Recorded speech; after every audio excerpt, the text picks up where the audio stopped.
Hi, my name is Carlie Defelice. I'm an intern at the Bristol Burlington Health District.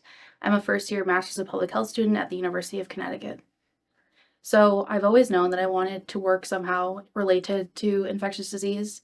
I didn't really know what a Master's of Public Health was until high school, but I've always wanted to work somehow in public health, so I knew this was the best route of getting there. So, before the semester started in August of 2023, Dr. David Gregorio, the director of the UConn MPH program, he messaged all of the MPH students, incoming and current students, to see if anyone was interested in working with some form of the DPH or any local health departments. So I messaged him back, and luckily I was able to be placed here at Bristol Burlington Health District. So I got involved that way, and then I was able to work on the immunization program from the DPH here at BBHD, and that's how I got involved in the project. So I interned here at BBHD. I mainly worked with Marco and Tina on the rapid community assessment for the DPH's immunization program. Mainly my role was kind of to help facilitate that, so assisting anything that they needed for the RCA. What that entailed was interviewing a lot of residents in Bristol and Burlington, so conducting intercept interviews, also doing kind of lead interviews with providers, so anyone that gives out immunizations, pharmacists, anything like that, so helping to conduct those, and then also working with the Yale, New Haven, Griffin Health, because they were the technical assistants for the RCA, so working with them to get the data analyzed and then also producing a final product, which was the final report for the RCA. So I think mainly was kind of being an outsider to Bristol and Burlington. I am from a relatively close town, so kind of trying to understand the needs of the residents, their kind of perceptions of vaccines was a challenge at first, but working with Tina and Marco was really helpful because they kind of guided me where to get that information, and they also gave me a lot of help and guidance regarding kind of getting to know what the health disparities are between Bristol and Burlington, and stuff like that.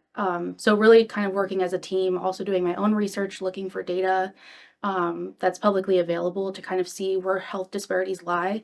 Where also vaccine rates differ between the two communities, so that was a challenge that I had to overcome. Hi, my name is Tina Tangway. I'm one of the public health nurses with the Bristol Burlington Health District. In my role, I help assure the health of the population of the city of Bristol and the town of Burlington.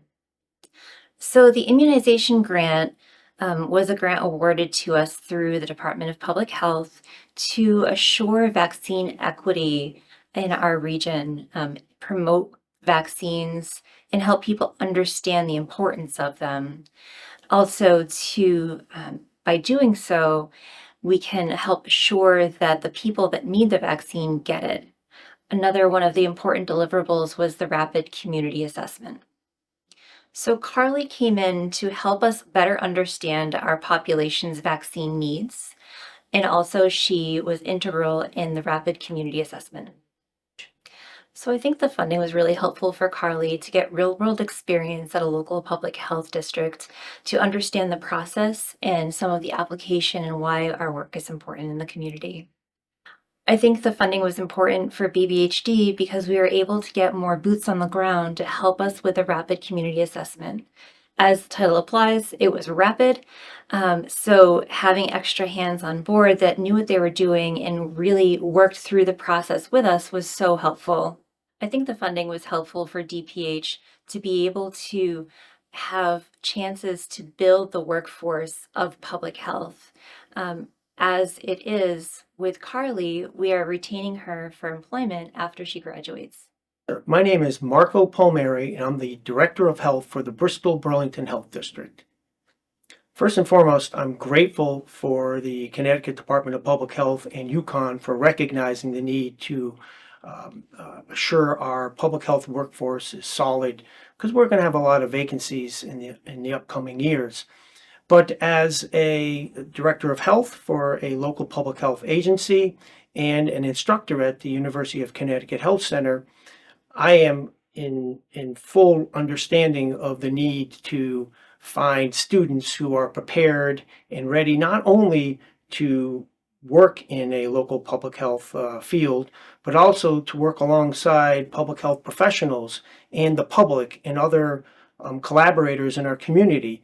While the university does a great job teaching and preparing students for the practical side of an education and a curriculum, there's no better opportunity than having students working in the local public health agencies.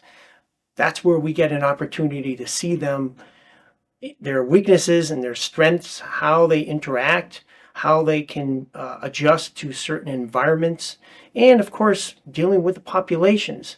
Some of the populations to which we serve, our job is to sometimes go deep into their environment and recognize the challenges that they face. And it's not often that you get individuals who are so willing and engaging in those conversations. So we have to be patient. We have to recognize all the different religions and cultures and historical perspectives that folks have with regards to governments and vaccines and typical public health issues. There is no better value than having students both prepared in the educational sense and also in the practical sense. And here we have an opportunity to have a student working in our office alongside our public health professionals, working on high-level, important public health activities. And in this case, she was working on a vaccine equity grant where she had the opportunity to assist with the rapid community assessment, which is a assessment of the community and how they gauge vaccine equity. We believe often that we have a really good understanding of our community, and we assume a lot of understandings of our community's recognition of public health practices and accessibility to public health services. But here we have a student working alongside who has no previous understanding, who is new to the idea. And so we're actually getting fresh information and an exciting individual who really wants to help and improve our vaccine equity in our community. So although my staff are amazing, the opportunity to work alongside a student who has all this energy and all this great ideas and interest is often a benefit to us. It took off a lot of financial burden, just because I don't think I would have been able to pursue any additional field experiences if there wasn't a financial incentive to it. And then also, it just did give me kind of first line experience of working in a local health department. I've never been able to work in the field of public health, kind of getting my hands dirty and stuff like that. So that really kind of, it solidified that I still want to work in public health, and it really enhanced kind of my skills and demonstrated that everything that I've been learning through the MPH I can really use in real life.